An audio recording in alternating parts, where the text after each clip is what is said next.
So here's what we're going to look at next. Inside this cabinet is a light socket for a light to sit right here and shine through this window. I think it's a green window.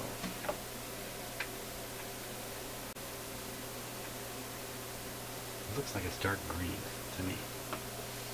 So my problem is, how do I get the wires to go from here?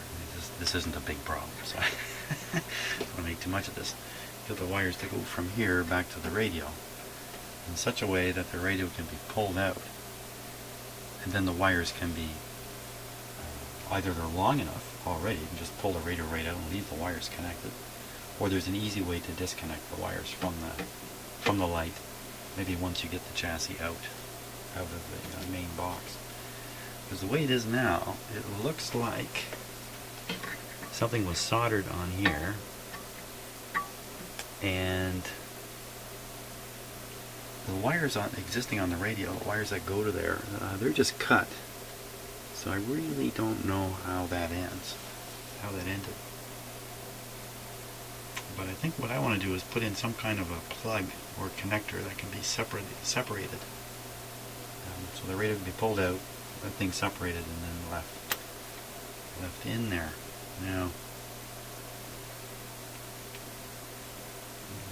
I don't want anything too big in there, that's for sure. So that's what I'm going to figure out. I'm going to think about what I got here to do this with, and we'll do it.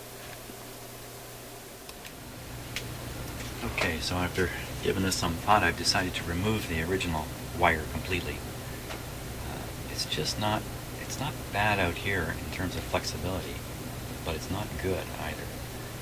It's flexible here, but it gets very stiff. And through the radio here, it's stiff like a rock. Stiff like a rock. So, I'm going to get rid of it now.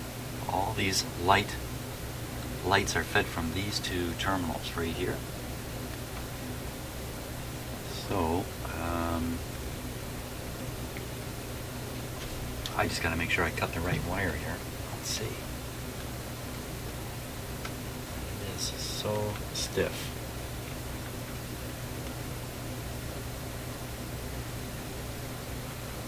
This one here.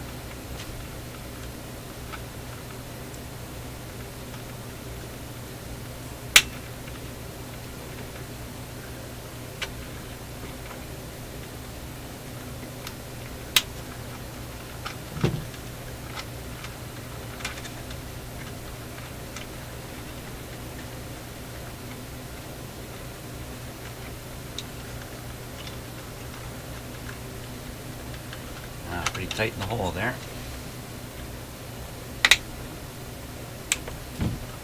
There we go. And this is the wire I want to install.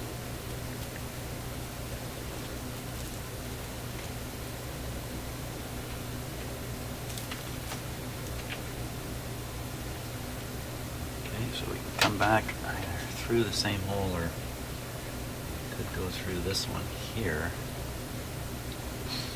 That's the volume control. I don't think we want to go near it with these wires here, just in case it introduces a hum.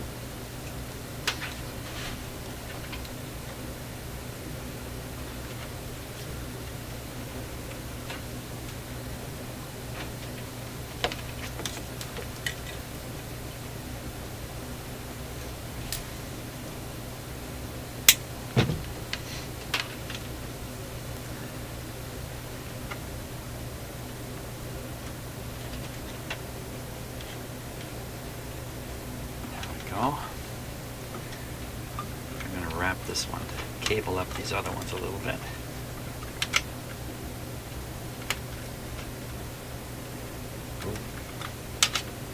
Don't cable up everything. One of those is the tone control, I think.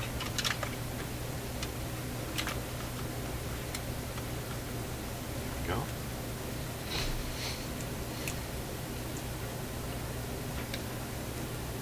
Now I was considering putting a plug arrangement on this wire, so that you could, if you pull the chassis out of the radio, you can unplug this wire, which goes to a light that's fixed in the cabinet.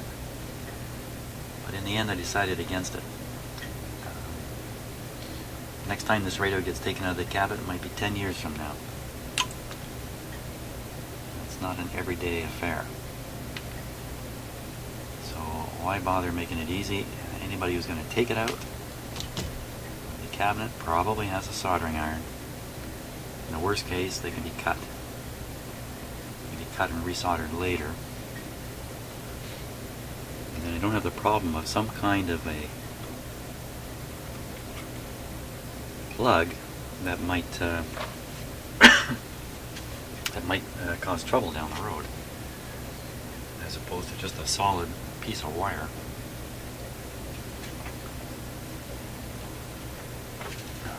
And all over the place for my close-up camera here. Let's get the close-up camera. Okay, to give you some perspective, there's the camera shooting downwards at this.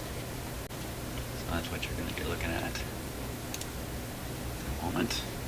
Okay. Now. Uh-oh. Looks like my camera's rocking.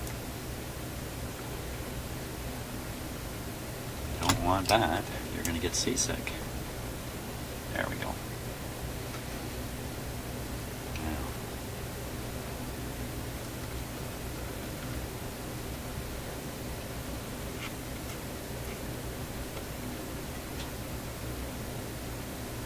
Ow. Got poked. Yeah, along with getting the occasional shock, you should expect to be stabbed by wires regularly when you're doing this kind of work.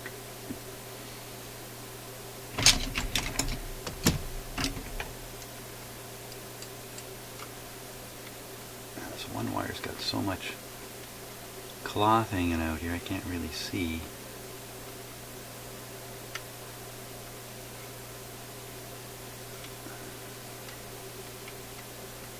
Can't see well.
Once again, the camera has a much better view than me.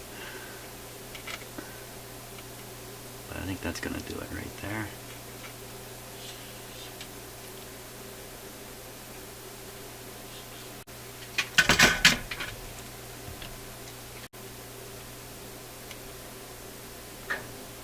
Okay, and we'll do the other one.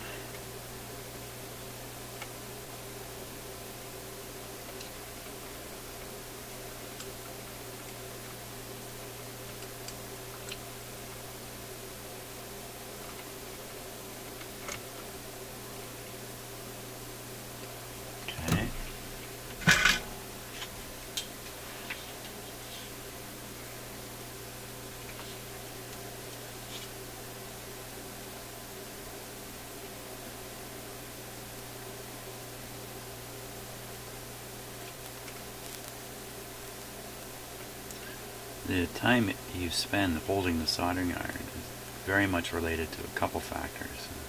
How hot it is, what kind of contact you've got with the work to transfer heat, and how big is the work. If it's a great big thing, it takes time for the heat to transfer and the temperature to rise enough for soldering. So, okay, so did I get that? I don't think I got that. No, I didn't. Not get it at all. I can't see well enough. may have had it wrapped around the insulation. There. That's better. Maybe I gotta bring a little more light in on the topic. There.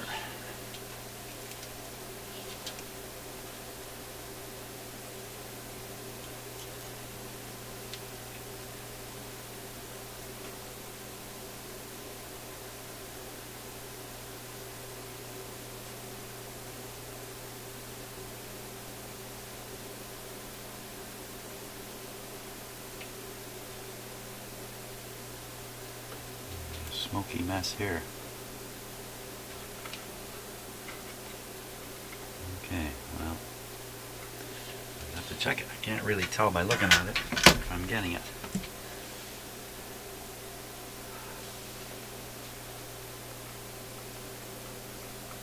No, I did not get it at all again. Ouch. It's a combination of hot and sharp.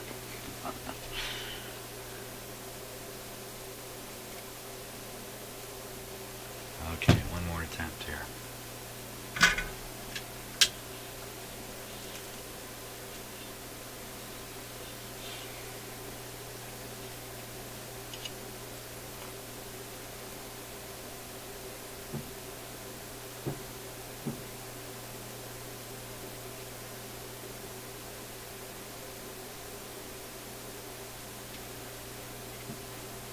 That's gotta get it.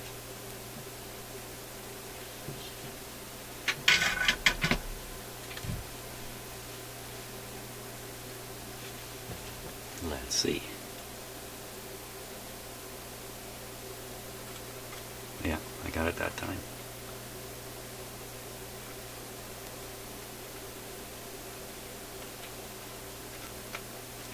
Okay.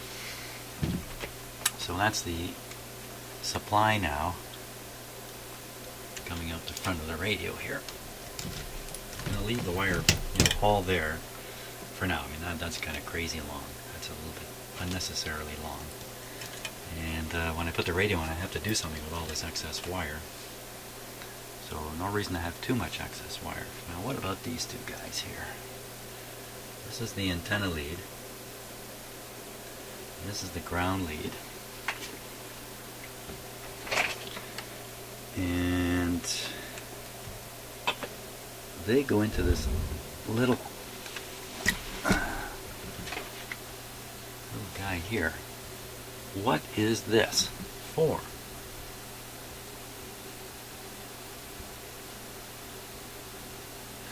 It's really quite a mystery to me what this thing is. What could possibly be inside there? Let's see, it's held on with 2 screws and a bracket, so I can pull it off and have a look. I think that's what we're going to do. I'm considering replacing these wires. That's why I'm bringing this up. Because they're a little beat up. The insulation is frayed on them, and they're only going to get worse. So let's take this thing off and we'll find out what it is.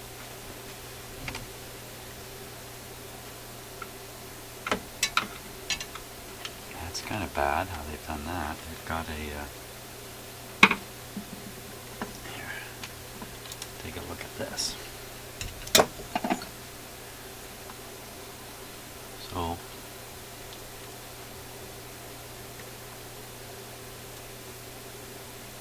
okay. So you see this dark wire coming out right here, right on the bracket. Right on the bracket where the screw is, and likewise down here, same thing. Sorry about the focus here. The wire comes out right above the screw. So putting a screwdriver in there works this wire. That's not the best. Somebody should tell those engineers who built this radio they didn't get that part right.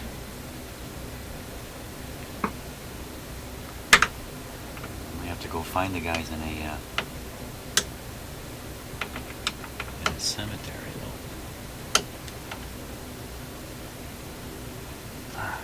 It's hard to get the screwdriver in there. So my guess is there's a coil in here, but I really have no idea what is going on. I've seen this before in other radios, never opened one up to really, never had the occasion to.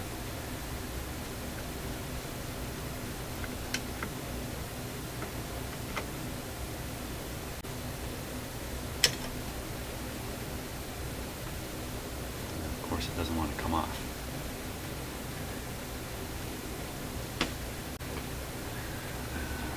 I'm tempted to loosen this off.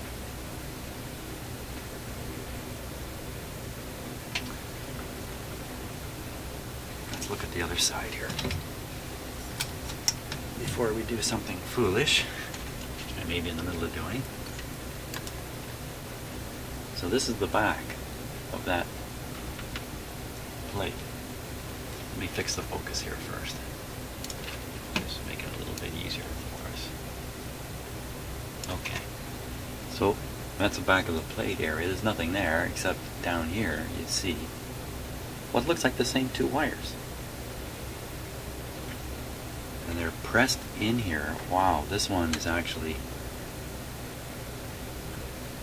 this one's actually jammed against the chassis when they built the radio. It's really jammed in there. You know what? All this says, don't play around with this too much. So I think I'm going to change my approach here.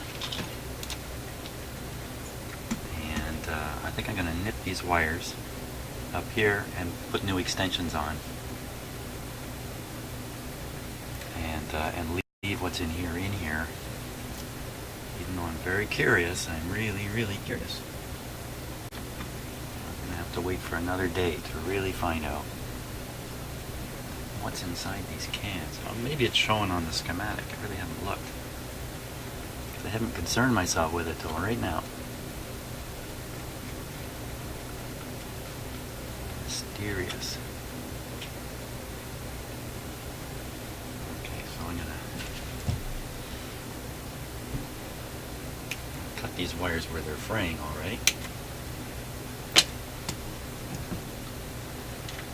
Now, when you think about a ground wire, who cares? Whoever grounds these things? As far as I know, nobody ever connects the ground wire to anything.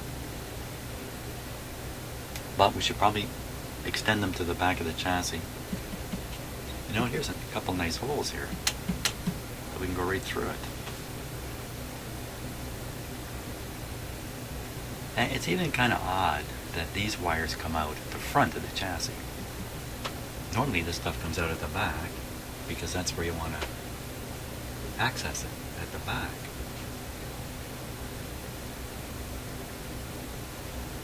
So why do they come out the front like that? Maybe it's to get outside of the chassis right away. So in other words, if I ran these wires through the chassis, maybe I'd be doing a dumb thing, and because they're going through the middle, they're picking up stuff that the radio itself is producing. Maybe set up some kind of oscillation or something like that. I don't know.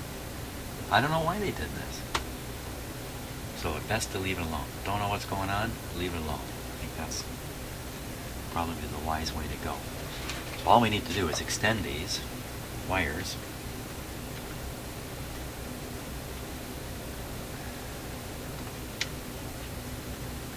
right down along here out the back. And I could even have to find myself a nice wire to do that with. Okay, so I just checked in the cabinet too to see if there's an antenna wire on the inside of the cabinet, and there is not. So exactly where these were going before, I don't know. I got this nice wire here to extend the antenna. We'll use this white wire on the ground connection. And then I need a little bit of shrink sleeve here. Let's just see.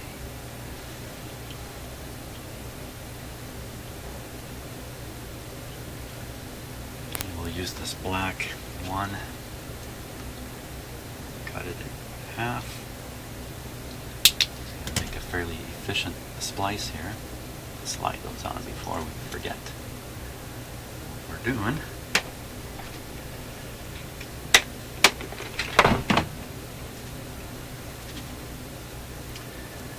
So, as you probably realize, I'm in Canada. If you've been watching lots of my videos, you know that.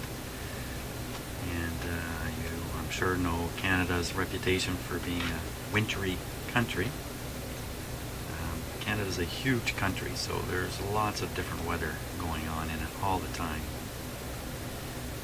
And where I live right amongst the Great Lakes. So if you look at a map of the world, you can spot where I am roughly just by looking where the Great Lakes are. I'm right near Lake Ontario. That's the one I'm near Toronto. And the weather here normally at this time of season is 2 or 3 degrees Celsius above zero. 3, 4, 5 actually. But the weather here has taken a turn. The weather all across Canada, all across North America. I know many of my viewers of these videos are Americans, so if you're American, you don't have to hear this, you already know this. There's a huge block of cold air that's come down from the Arctic and is covering North America right now. It's cold all the way down into the southern states. In fact, a lot of the states are colder than it is right where I am, even though I'm north.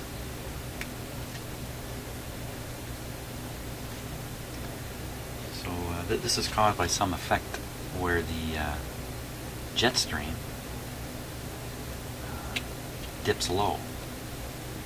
So the jet stream, instead of shooting across Canada, as it usually does, usually a little ways north too, has actually dipped all the way down into the states, southern states.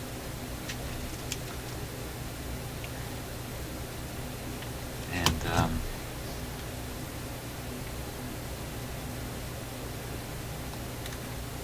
sort of below the jet stream, it's warm air.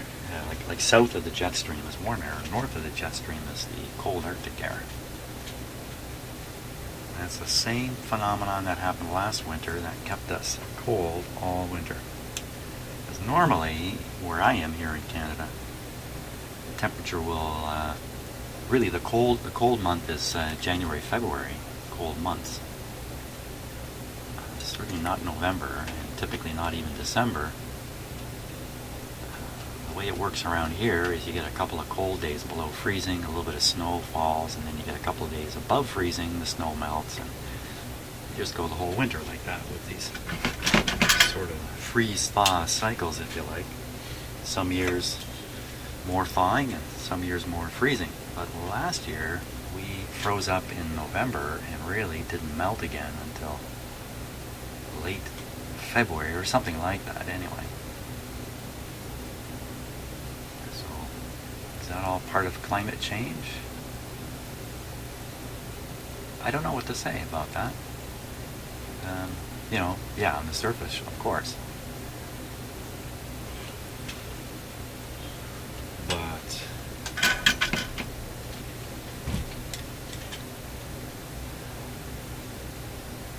if you look back in weather history, there's been some pretty extreme weather in North America. It was the Dust Bowl period.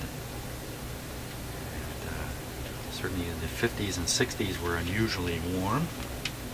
Maybe the 70s too. Somewhere in the 70s, I seem to remember a big concern about the Ice Age is coming. The Ice Age is starting. We are due for another Ice Age. I shouldn't say Ice Age either. I should say glacial period. Because the Earth has been in an Ice Age for, I don't know, 100,000 years or something. Ooh, that wasn't good. Shot those wires all over my shop here. So we've been in an ice age is where there's some ice on the Earth, and there's been ice on the Earth for a long time, just normally restricted to the poles, except during periods of glacial advance.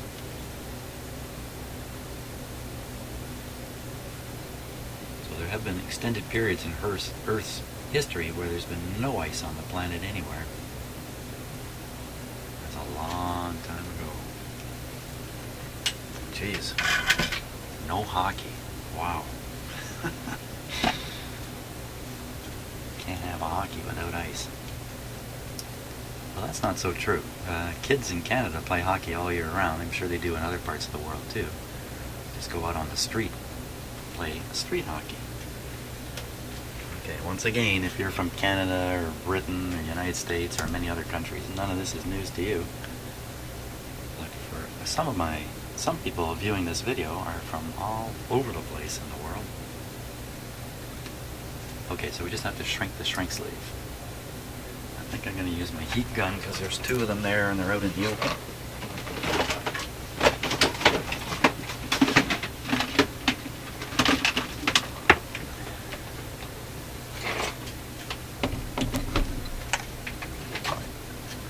Plus this will put a little heat in my shop here. Not that it's cold, not cold. Here we go.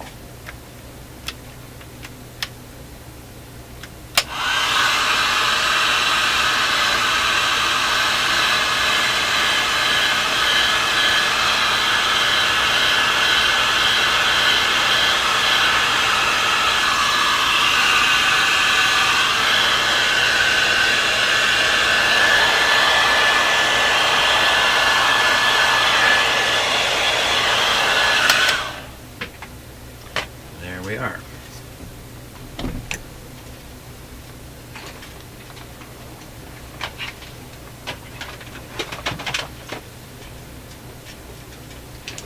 My younger cat, Draper, it's actually not my cat, it's my son's cat, wanted to go outside today, like he always wants to go outside. And I didn't get that. There. So I explained to him in great detail. It's very cold and there's snow on the ground. It's not that pleasant. But he would not listen.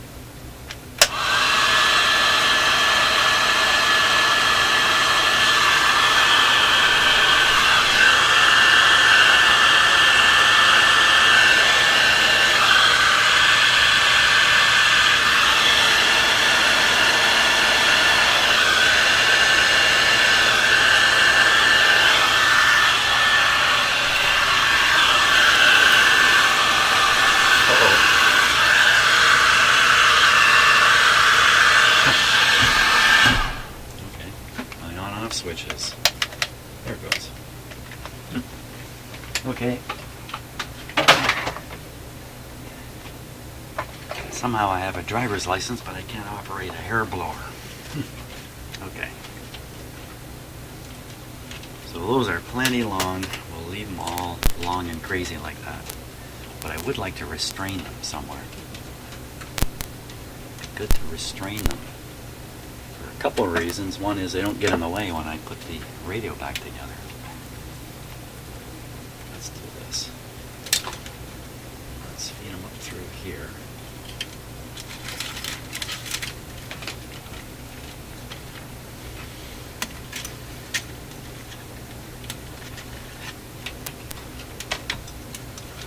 They could even run along the top here.